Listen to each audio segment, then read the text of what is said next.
And we just need a president of the United States who uses her bully pulpit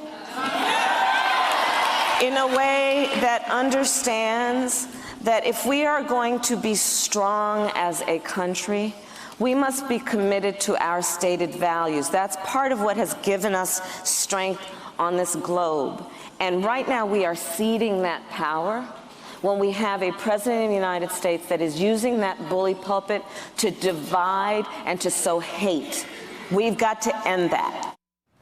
She's good. That was Kamala Harris appearing last hour at the She the People Forum in Houston, an event designed specifically to speak to women of color. It's still happening, that event, as we speak. Elizabeth Warren is on the stage right now. But earlier, our colleague Joy Reid spoke to Beto O'Rourke and asked him the question of the hour.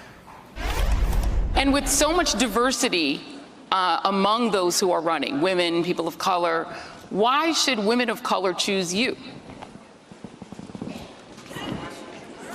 So it's. We'll wait. Yeah. We'll wait. Take your time. I will. Not something that I'm owed, not something that I expect, something that I fully hope to earn by the work that I do on the campaign trail, by showing up and listening to the people that I want to serve. Joining our conversation, MSNBC contributor Karine Jean-Pierre, senior advisor to MoveOn.org, and joining us at the table, Tim Miller, communications director for Jeb Bush's 2016 campaign, and he was the senior advisor for an anti-Trump super PAC. Karine, let me start with you. Let me see if I can say this succinctly, and then turn this over to you.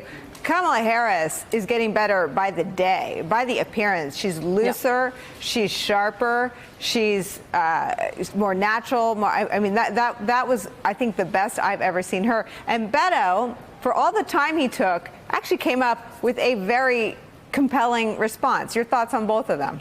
Yeah, I totally agree. And that's the beauty of this process, right? That's the beauty of the Democratic primary, or any primary, is that the candidate starts to grow and they start to kind of feel comfortable in their own skin. And really, you know, they've been going out there for some time and going into the different states and meeting the people and really honing into their message and what they're talking about and why they're running. And so I think that's what you see with Kamala Harris and also with Beto O'Rourke. But let me just say this, Nicole. This event is truly amazing. It's the first time that we have an event that is run by women of color for women of color. And I think what it says, Nicole, it speaks to the moment that we're in today. It speaks to how diverse the Democratic Party is. You have 2 African Americans, you have 5 women, you have a Latino candidate, and I think that says a lot. And also, when I watch the event at She the People, it culminates what's been happening the last 3 years, which is this resistance movement has been led by women of color.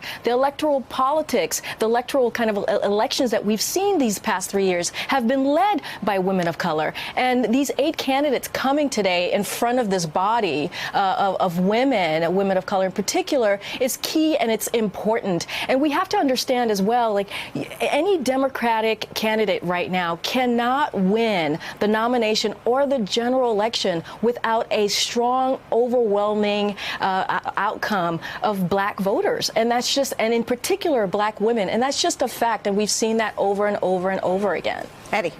Well, I mean, look, I think this is really important. The answer to that question that was being asked didn't involve talking about being raised by a woman of color, which we heard from my good friend Cory Booker or from Secretary Castro.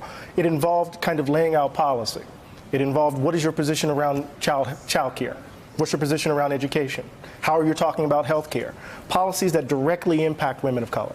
And so what we know is that in the midterms of 2018, when we want to see who were at the front lines, as Karine just laid out, who were on the front lines, women of color. They were the activists.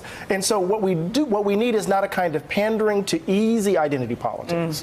What we need is substantive policy issues that aren't additive, but constitutive of one's position. And when we talk about the boys, you know, Pete Buttigieg and Bernie and Beto, you know, the boys will be white boys, right? We need to begin to see what are the policy issues that they're putting forward that are going to impact these communities, and whether or not they are, I want to again emphasize this point, they're constitutive of their view of the matter. How are they talking about voter suppression? How are they thinking about issues of race as part of a broader policy agenda, not as just something when they're talking to black voters or voters of color? Robert Costa, you did some reporting this weekend. I mean, another thing that comes up is how do they stand up to what a lot of voters across the ideological spectrum see as the most insidious impact of Donald Trump and Trumpism, and that is his views on race, his seeing good people on both sides of the Charlottesville attacks. What did you pick up on the road with Mayor Pete? Such compelling points laid out by the fellow guests here. And to follow up on those insights, I went to Charleston, South Carolina on Easter Sunday to a historically black church in the North Charleston area to meet with voters. Pete Buttigieg was actually not in the state because as a reporter, I wanted to hear what those voters had to say in this crucial primary state. And they said they were listening closely to Vice President Biden as he prepares to get in. He has a history with President Obama. They respect that he's a seasoned hand. They want to hear more from people like Beto O'Rourke or Pete Buttigieg. They think those candidates, some of older voters at that church, they don't know much about these candidates. They feel like they need to engage and see the engagement. They've seen a lot so far from Senator Harris, from Senator Booker, and Senator Warren has made an effort in South Carolina. It's a generational divide as well. I picked up on younger voters are more open to hearing from Pete Buttigieg. Some of the older voters, to your point, Nicole, they want to see someone who can beat President Trump. They want to see someone who can speak to racial inequality and economic inequality, and they think someone like Biden or Senator Harris may be better positioned to do so. Gene. Well, my home state, to Robert Costa's point, South Carolina has become a retail politics state in presidential politics because it's such an early primary, and all the candidates have, will go there. Most have been. They will meet voters one-on-one, and so what I'm hearing from down home is we still need to see some more. There's a question about there are questions about who's going to catch fire, who's going to unite this diverse Democratic Party coalition, who is speaking to African American voters, to voters of color in general, with policies, not just with nostrums. I think one of the things that's changed that you see in this race that I've never seen before is not just that the demographics of the Democratic coalition have changed, because they clearly have, but partly because of what happened. This is something that relates to something Karine said and something that Eddie said. The demographics have changed. We saw the fact that, for instance, in 2016, there's only one reason why Bernie Sanders, well, one pivotal reason why Bernie Sanders did not ultimately succeed against Hillary Clinton. Couldn't get black votes. Just it fell apart when we moved to the South. Hillary Clinton was able to dominate non-white votes, not just black votes, but also Latino votes.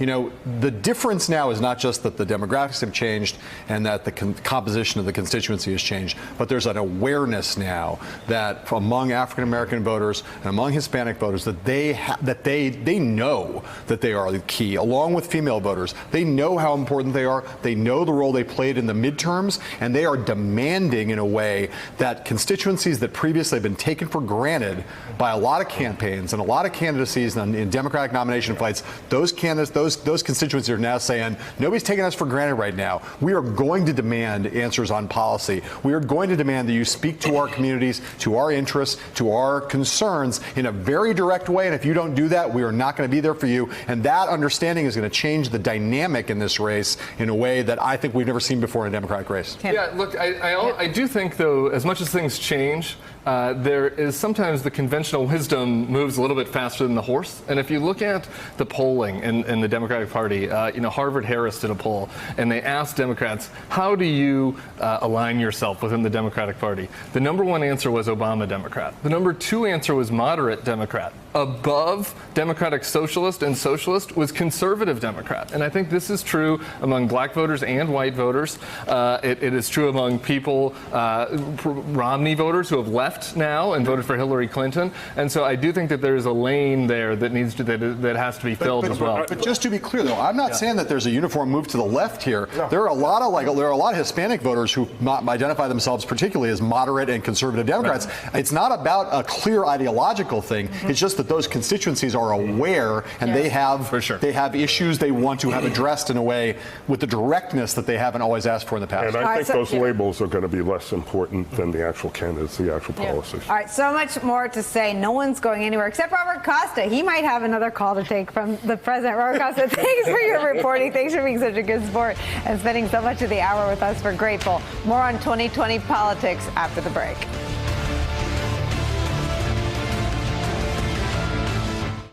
Hey there, I'm Chris Hayes from MSNBC. Thanks for watching MSNBC on YouTube. If you want to keep up to date with the videos we're putting out, you can click subscribe just below me or click over on this list to see lots of other great videos.